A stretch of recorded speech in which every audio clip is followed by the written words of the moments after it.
اگلے روز نسیمہ کا فون موصول ہوا۔ کچھ پتہ نہیں چلا۔ بی بی کہتی ہے ایک آدمی آیا تھا، سادے سے لباس میں تھا، پہلے کبھی نہیں دیکھا تھا۔ وہ ایک پیغام دے کر چلا گیا۔ اس کے فوراً بعد لالا یہ کہہ کر ابھی واپس آتا ہے۔ موٹر سائیکل پہ سوار ہو کر گھر سے نکل گیا تھا۔ آج چوتھا روز ہے، مڑ کے نہیں آیا۔ میں کب سے انتظار کر رہا ہوں۔ سرفراز نے چیخ کر کہا، اتنی دیر لگا دی؟ بھئی میں نے پھر شبو کو بتایا، اس کی طرف سے اطلاع ابھی ملی ہے۔ کیا اطلاع ہے؟ کچھ بھی نہیں۔ اس نے سارے تھانے وغیرہ کھنگال مارے، کوئی خبر نہیں ملی، نہ ہی لالے کا موٹر سائیکل ہی کہیں دکھائی دیا ہے۔ عجیب بات ہے۔ ہاں شبو کہتا ہے اس کی کوشش ابھی جاری ہے، نا امید نہیں ہونا چاہیے، مگر بی بی بہت پریشان ہے۔ تم اگر… کیا کہا؟ آواز نہیں آ رہی، لائن خراب ہے۔ میں کہہ رہی ہوں اگر تم چند دن کے لیے آ سکو تو… زور سے بولو، آواز بند ہو گئی ہے۔ تمہاری آواز بھی بہت ہلکی آ رہی ہے۔ میں نے کہا تم آ سکتے ہو؟ بہت مشکل ہے، ہماری یونٹ اگلے ہفتے بلوچستان جا رہی ہے۔ کچھ نہ کچھ تو کرو۔ بی بی بے حد اپسٹ ہے۔ Hello blast. سرفراز 2 دن کی ایمرجنسی چھٹی لے کر آیا تو اعجاز 1 روز بیشتر ہی گھر پہنچ چکا تھا۔ جب تم نے فون پہ بتایا کہ آ رہے ہو تو کچھ ہی دیر کے بعد مجھے اطلاع ملی کہ لالا گھر پہنچ گیا ہے۔ نسیمہ نے اسے بتایا۔ میں نے سوچا کہ اول تو تم چل پڑے ہوگے، ویسے بھی تمہارا آنا ضروری تھا، لالے کی حالت ٹھیک نہیں۔ اعجاز تانگے پہ سوار ہو کر گھر پہنچا تھا۔ وہاں سے اسے بیوی اور بیٹوں نے سہارا دے کر اندر چارپائی پہ آ لٹایا۔ اس کے کپڑے صحیح سلامت تھے، مگر اس کا بدن ٹوٹ چکا تھا۔ اس نے اپنی 6 روز غیر حاضری کے بارے میں کوئی بات نہ کی۔ سب سے پہلے اس نے سب کو ہدایت کی کہ سرفراز کو اس واقعے کی اطلاع نہ دی جائے۔ حسن نے اسے ٹیلی فون کر دیا تھا۔ سکینہ نے بتایا نسیمہ بھی آئی تھی۔ یہ تو نے ٹھیک کام نہیں کیا، اعجاز نے کہا۔ اس کی نوکری ہے، ان قصوں میں اسے شریک کرنا درست نہیں۔ ہمارا اور کون ہے؟ ایک سرفراز ہے جس کی کوئی پوزیشن ہے۔ ابا اور باسا تو بس مرنے مارنے پر تیار بیٹھے رہتے ہیں، لڑکے بھی ان کے ساتھ لگے ہوئے ہیں، ذرا کوئی دوسرا کام آ پڑے تو سب صفر ہیں۔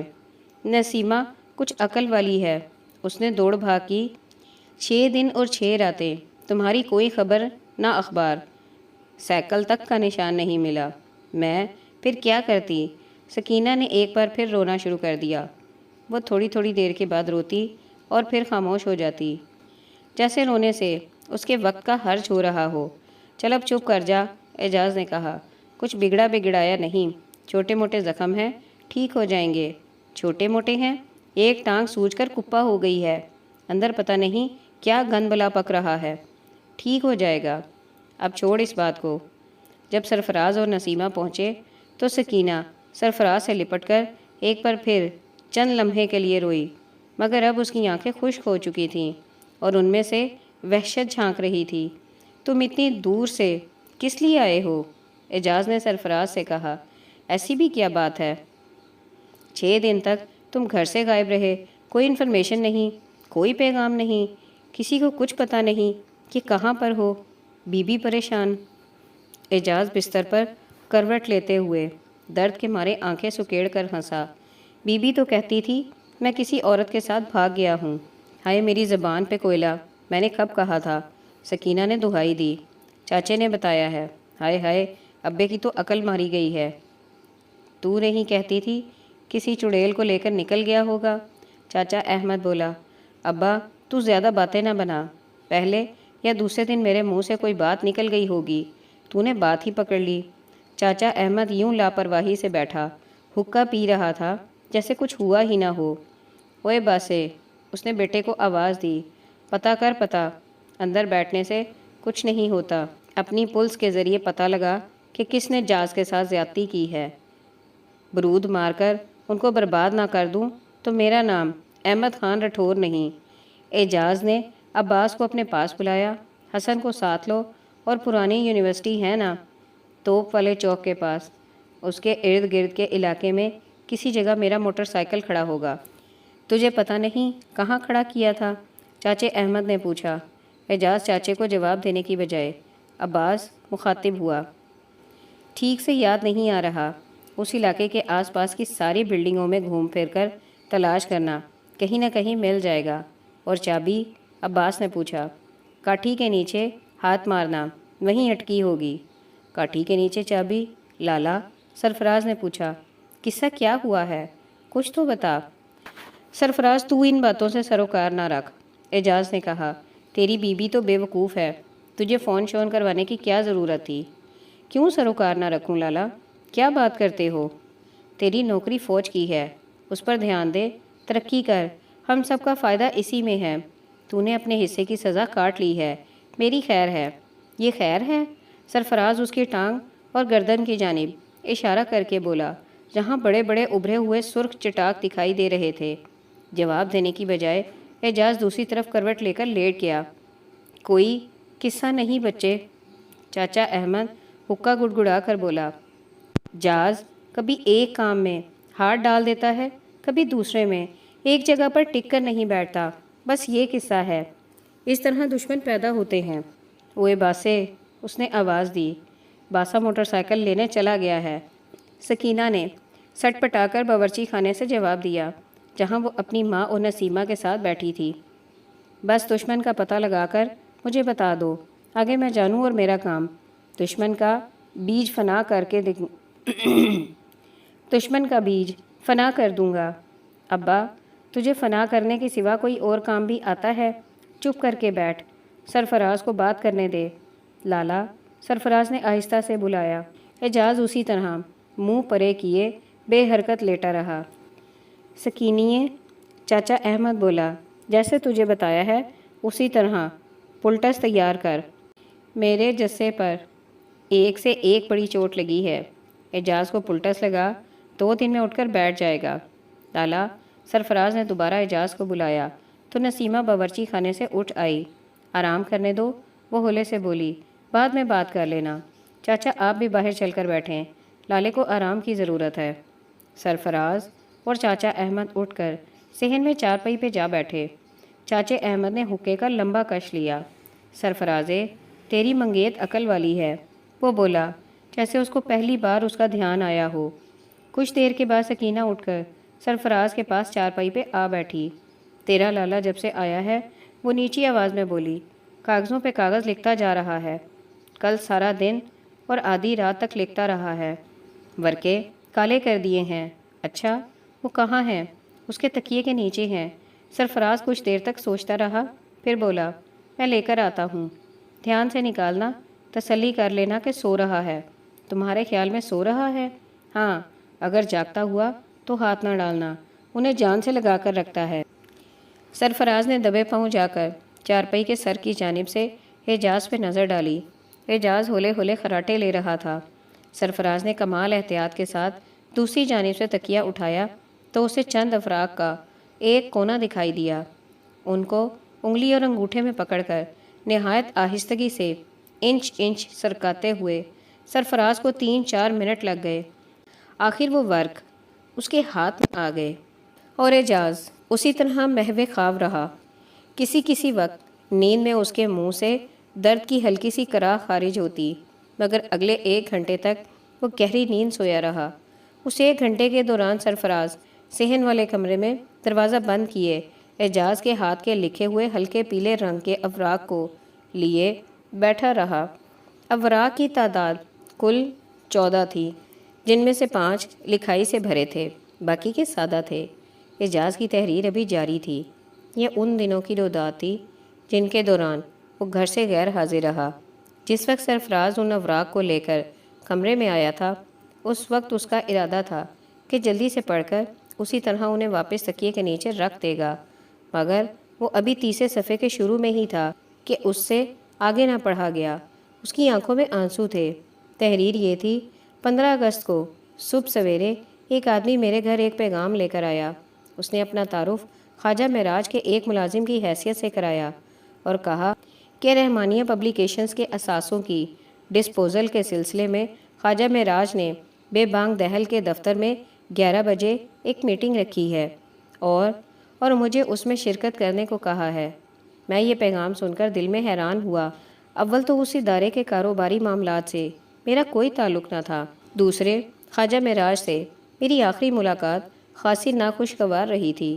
میں نے پیغام لے کر آنے والے سے استفسار کیا تو وہ بولا کہ شیخ سلیم، شیخ وسیم اور ان کی ہمشیرہ یعنی بدیعالزمان کی بیوہ بھی میٹنگ میں شرکت ہوں گے، اور کہ اس نیک خاتون کا اصرار تھا کہ وہاں پہ میری موجودگی بھی ضروری تھی۔ یہ سن کر میں نے آنے کی حامی بھر لی۔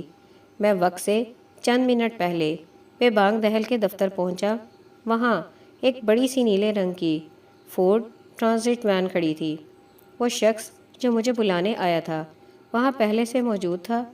اس نے بتایا کہ یہ پرائیویٹ سرویئرز کی گاڑی تھی جو دفتری سامان کا سروے کریں گے، اور یہ کہ خواجہ صاحب ابھی نہیں پہنچے، دفتر بند تھا۔ اس آدمی نے مجھے تسلی دی کہ خواجہ صاحب دوسرے لوگوں کو ساتھ لے کر آتے ہی ہوں گے اور چابی سے دفتر کھولیں گے۔ پھر اس نے مجھے وین میں آ کر سرویئر صاحب سے ملنے اور وہاں انتظار کرنے کی دعوت دی۔ میں اس کے ساتھ وین تک گیا۔ ڈرائیور کی سیٹ خالی تھی۔ ساتھ والی سیٹ پر ایک موٹا سا 35-40 برس کا آدمی بیٹھا تھا۔ اس نے گرم جوشی سے میرے ساتھ مصافحہ کیا۔ آئیے آئیے، وہ وین کا دروازہ کھول کر بولا۔ میں نے کہا کہ سامنے ہمارے ایک جاننے والے کی دکان ہے، میں وہاں بیٹھ کر انتظار کرتا ہوں، میں آپ سے کچھ دریافت کرنا چاہتا ہوں۔ وہ بولا، آپ کو دفتر کے سامان کا کچھ اندازہ ہے؟ تھوڑا بہت ہے، میں نے کہا، اندازے سے ہی بتا سکتا ہوں۔ تو آئیے کچھ دیر باتیں ہو جائیں، ہمیں بھی کچھ اندازہ ہو جائے گا۔ خواجہ صاحب نے مجھے کوئی ڈیٹیل نہیں بتائی۔ آپ جانتے ہیں ہمارا تو یہ بزنس ہے، آپ کی مہربانی ہوگی۔ میں اس کے ساتھ گھس کر اگلی سیٹ پر بیٹھ گیا۔ دوسرے آدمی نے دروازہ بند کر دیا، پھر وہ دوسری طرف سے جا کر ڈرائیور کی سیٹ پر بیٹھ گیا۔ بیٹھتے ہی اس نے چابی گھمائی اور شر کر کے وین کو لے اڑا۔ جیسے ہی وہ وین ٹائروں سے آگ اگلتی ہوئی سڑک پر چڑھی، پیچھے سے 2 آدمیوں نے میرے دونوں بازو قبضے میں لیے۔ تیسرے نے میرے سر کو قابو میں کر کے میری آنکھوں اور منہ پر کالی پٹی باندھ دی۔ پھر انہوں نے مجھے سیٹ سے گھسیٹ کر کھینچا اور پچھلے حصے میں وین کے فرش پر لٹا دیا۔ مجھے اتنی مہلت نہ ملی کہ میں مزاحمت تو ایک طرف آواز بھی نکال سکوں۔ 2 آدمی میرے بدن کے اوپر بیٹھے تھے اور تیسرا ایک رسی سے میرے دونوں ہاتھ اور دونوں پیر باندھ رہا تھا۔ گاڑی شہر سے باہر نکلی تو میرے اوپر بیٹھے آدمی اٹھ کھڑے ہوئے۔ میں کروٹ بدل کر لیٹ گیا کیونکہ میرے دونوں ہاتھ پشت پہ بندھے تھے اور میرے اپنے جسم کے علاوہ 2 مزید آدمیوں کے بوجھ تلے پسے جا رہے تھے۔ 2 روز قبل سے مجھے زکام کی شکایت ہو رہی تھی جس کی وجہ سے میری ناک بند تھی، میرے منہ میں کپڑا ٹھونسا تھا۔ کئی منٹ تک میری سانس رکی رہی۔ پھر میں نے سر کی بائیں جانب کو زور سے وین کے فرش پر پٹکا جس سے میرا داہنا نتنا کچھ کھل گیا۔ میری سانس جاری ہوئی مگر صرف اتنی حد تک کہ جان آتی جاتی رہے۔ وین کئی گھنٹے تک متواتر چلتی رہی۔ کچھ عرصے کے بعد میرے اندر سے وقت کا تصور جاتا رہا۔ مجھے یوں لگا جیسے وین سارا دن ہی چلتی رہی تھی۔ آخرکار ایک جگہ پر وین پکی سڑک کو چھوڑ کر کسی ٹوٹے پھوٹے راستے پر چل نکلی، جہاں وہ دھکے کھا کر چلنے لگی جیسے گڑھوں یا پتھروں پر لڑک رہی ہو۔ جلد ہی ایک مقام پر جا کر وین رک گئی۔ وہاں پر مجھے کھینچ کر نیچے اتارا گیا۔ میرے پاؤں پہ بندھی ہوئی رسی کھول دی گئی اور 2 آدمی مجھے پکڑ کر چلاتے ہوئے لے چلے۔ اس وقت میں نے خدا کا شکر ادا کیا کہ مجھے اپنے پیروں پہ کھڑا کیا گیا تھا۔ دن بھر لوہے کے فرش پہ لیٹے لیٹے میرے بائیں جانب کا سارا بدن یوں درد کر رہا تھا جیسے پھوڑا بن چکا ہو۔ پہلے ہم 15-20 سیڑھیاں چڑھے، پھر آگے تھوڑی دور تک چلنے کے بعد ایک دروازے سے گزر کر کمرے میں داخل ہوئے۔ دروازے کا اندازہ مجھے یوں ہوا کہ اس کی دہلیز پہ میرے پیر کو ہلکی سی ٹھوکر لگی تھی۔ اندر داخل ہو کر مجھے ایک دیوار کے سامنے کھڑا کر دیا گیا۔ کچھ دیر کے بعد چند آدمیوں کے کمرے میں داخل ہونے اور کرسیاں کھینچنے کی آوازیں آئیں۔ بیٹھتے ہی انہوں نے میرے اوپر سوالات کی بوچھاڑ کر دی۔ وہ کاغذ جو تم نے پریس کانفرنس میں پڑھ کر سنایا تھا تمہارے اپنے کہنے کے مطابق ایک بڑی دستاویز کا حصہ تھا۔ وہ دستاویز تمہیں کہاں سے حاصل ہوئی؟ میں نے انہیں بتایا کہ ایک مکمل اجنبی شخص ایک جگہ پر مجھے ٹھہرا کر ایک پلاسٹک کا تھیلا میرے ہاتھ میں پکڑا گیا تھا جس میں یہ کاغذات تھے۔ اب وہ کاغذات کہاں پر ہیں؟ میں نے کہا کہ وہ میں نے جلا دیے تھے۔ کیا تم سمجھتے ہو کہ اس دیوانے کی بڑھ پر ہم یقین کر لیں گے؟ میں نے بتایا کہ میں نے جو کچھ کہا ہے وہ سچ ہے، اور میں مزید کچھ بتانے سے قاصر ہوں، کیونکہ اس کے علاوہ مجھے کسی بات کا علم نہیں ہے۔ ہمیں تمہارے سارے کیریئر کا علم ہے، تمہارے سیاسی لوگوں کے ساتھ تعلقات رہے ہیں، تم پہلے حکومتی پارٹی میں موجود تھے، اس پارٹی نے انتظامی بدعملی کے الزام میں تمہیں پارٹی سے نکال دیا تھا، اب تمہارے رابطے اپوزیشن کے ساتھ ہیں، اور اپوزیشن کے رابطے ملک کے بیرونی دشمنوں سے ہیں۔ کیا تمہیں یہ دستاویز ان لوگوں سے حاصل ہوئی ہے؟ اس سے مجھے کم از کم ایک بات کا احساس ہوا کہ یہ دستاویز درست تھی۔ میری آنکھوں پہ پٹی اور پشت کے پیچھے ہاتھوں پہ رسی بندھی تھی۔ اسی اندھیرے میں کھڑے کھڑے میں نے جواب دیا کہ میں جو کچھ پہلے بتا چکا ہوں وہ حقیقت پہ مبنی ہے، اور اس کے علاوہ مجھے کسی بات کا علم نہیں۔ تو انتظار کر، تجھے خود بخود بہت سی باتوں کا علم ہو جائے گا، سوال والے نے تن سے کہا۔ پھر اس نے غالباً میرے پہرے داروں کو ہدایت دی، جس پہ وہ دونوں مجھے پکڑ کر چلاتے ہوئے اس کمرے سے نکال کر لے آئے تھے۔ آگے شاید کئی برآمدے آئے جن کے اندر ہم مڑتے مڑاتے ہوئے سیڑھیاں اترنے لگے۔ میری ناک میں سیلی سی بو داخل ہوئی۔ ہم شاید کسی تہہ خانے میں اتر چکے تھے۔ کئی سیڑھیاں اترنے اور موڑ کاٹنے اور پھر مزید سیڑھیاں اترنے کے بعد مجھے لے کر وہ ایک کمرے میں داخل ہوئے۔ وہاں انہوں نے میری آنکھوں سے پٹی اتار دی۔ ان دو آدمیوں نے باہر سے ایک مسلح پہرے دار کو بلایا، جس نے وہ رسی جس سے میرے ہاتھ باندھے تھے کھول کر پشت پر ہی میرے ہاتھوں کو ہتھکڑیاں لگا دیں۔ وہ دو آدمی جو مجھے لے کر آئے تھے مجھے چھوڑ کر چلے گئے۔ میں دیوار سے ٹیک لگا کر زمین پر بیٹھ گیا۔ جلد ہی پہلے دو آدمیوں کی جگہ لینے کے لیے دو نئے آدمی آ گئے تھے۔ انہوں نے مجھے پکڑ کر کھڑا کر دیا۔ یہ ایک چھوٹا سا جیل کی طرح کا کمرہ تھا جس کا لوہے کی سلاخوں والا دروازہ تھا۔ پہرے دار دروازے پہ تالا لگا کر چلا گیا۔ کمرے کے ایک کونے میں اندھا سا بجلی کا بلب جل رہا تھا۔ دیواروں میں کوئی کھڑکی، دروازہ یا روشن دان نہ تھا۔ کمرے کی بو سے محسوس ہوتا تھا جیسے برسوں سے وہاں تازہ ہوا کا دخل نہ ہوا تھا۔ ایک دیوار کے ساتھ زمین پر پتلا سا کمبل بچھا تھا۔ وہ دو آدمی اس کمبل پر بیٹھے تھے۔ میں تھک کر بیٹھتا تو دونوں آدمی اٹھتے اور مجھے بالوں سے کھینچ کر کھڑا کر دیتے۔ میں بے سہارا کھڑا تھا۔ کبھی میں دیوار سے ٹیک لگانے لگتا تو وہ آدمی دوبارہ مجھے بالوں سے پکڑ کر دیوار سے دور لا کھڑا کرتے۔ نیند یا نکاہت کی وجہ سے میرے پاؤں لڑکھڑاتے تو وہ آدمی میرے منہ پر تماچے مار کر مجھے جگا دیتے۔ کئی گھنٹے تک میں اسی طرح کھڑا رہا۔ گو مجھے وقت کا کوئی اندازہ نہ تھا، مگر میرے حساب سے ایک دن اور رات گزر چکے تھے۔ اس کے بعد دور کہیں ایک لوہے کا بھاری دروازہ کھلنے اور بند ہونے کی آواز آئی۔ برآمدے میں بوٹوں کی آواز کے ساتھ ہی دو آدمی نمودار ہوئے۔ پہرے دار نے میرے کمرے کا تالا کھولا اور وہ لوگ کمرے میں داخل ہوئے۔ میں نے پہلی بار ان کی شکلیں دیکھی تھیں، مگر ان کی آوازوں سے مجھے پہچان ہو گئی کہ یہ وہی آدمی تھے جنہوں نے یہاں پہنچنے کے ساتھ ہی مجھ سے سوال جواب کیے تھے۔ انہوں نے آتے ہی میرے سامنے وہی سوال دہرائے۔ میں نے انہی الفاظ میں ان کا جواب دیا جن میں پہلے دے چکا تھا۔ یہ مکالمہ اتنی بار دہرایا گیا جیسے کہ ایک ریکارڈ کہیں اٹک گیا ہو۔ اس آدمی کا نام پتہ تمہیں معلوم نہیں؟ کیا اس کی شکل و صورت بتا سکتے ہو؟ نہیں، میں نے کہا۔ کیا تمہارا خیال ہے کہ ہمیں اس شخص کا علم نہیں؟ ہمیں سب علم ہے۔ اس غدار کو بھی گرفتار کیا جا چکا ہے، تو پھر آپ سب کچھ اس سے معلوم کر سکتے ہیں۔ مجھے کیوں پوچھتے ہیں؟ ہم تو تمہارے جھوٹ کی انتہا معلوم کرنا چاہتے ہیں۔ تم پہلے سیاست میں اور پھر اخباروں میں لمبے چوڑے کام کرتے رہے ہو۔ کیا تمہاری یادداشت اب اتنی بھی نہیں رہی کہ اس شخص کا حلیہ ہی بیان کر سکو؟ آپ لوگوں نے میرے ساتھ جو حشر کیا ہے، کیا اس کے بعد میری یادداشت قائم رہ سکتی ہے؟ میں نے جواب دیا، کم از کم 24 گھنٹے سے مجھے سونے نہیں دیا گیا۔ میرے پیٹ میں دانہ اڑ کر نہیں گیا۔ کھڑے کھڑے میرے پیر سوج گئے ہیں۔ اس شخص نے جو سوال کر رہا تھا میرے دو پہرے داروں میں سے ایک کو میرے لیے ناشتہ لانے کا حکم دیا۔ مجھے ناشتے کی بھوک نہیں ہے، میں نے کہا۔ ایک چائے کی پیالی لا دیں۔ تھوڑی ہی دیر میں گرم چائے آ گئی۔ میں نے جلدی سے پیالی کی چائے جو لانے والے نے میرے منہ سے لگائی تھی پی لی۔ بیٹھ کر آرام کرنا چاہتے ہو؟ اس شخص نے پوچھا۔ ہاں، اس نے مجھے بیٹھنے کا اشارہ کیا۔ میں بیٹھ گیا۔ میرے پاؤں میں بیڑیاں پڑی ہیں۔ میں نے کہا، مجھے علم نہیں کہ میں کہاں پر ہوں اور کس عقوبت خانے میں بند ہوں۔ ہر طرف تالے لگے ہیں۔ میں یہاں سے بھاگ کر کیسے اور کہاں جا سکتا ہوں؟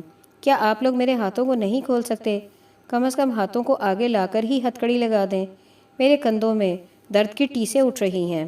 وہ شخص 1 منٹ تک سوچتا رہا، پھر اس نے ایک آدمی کو اشارہ کیا۔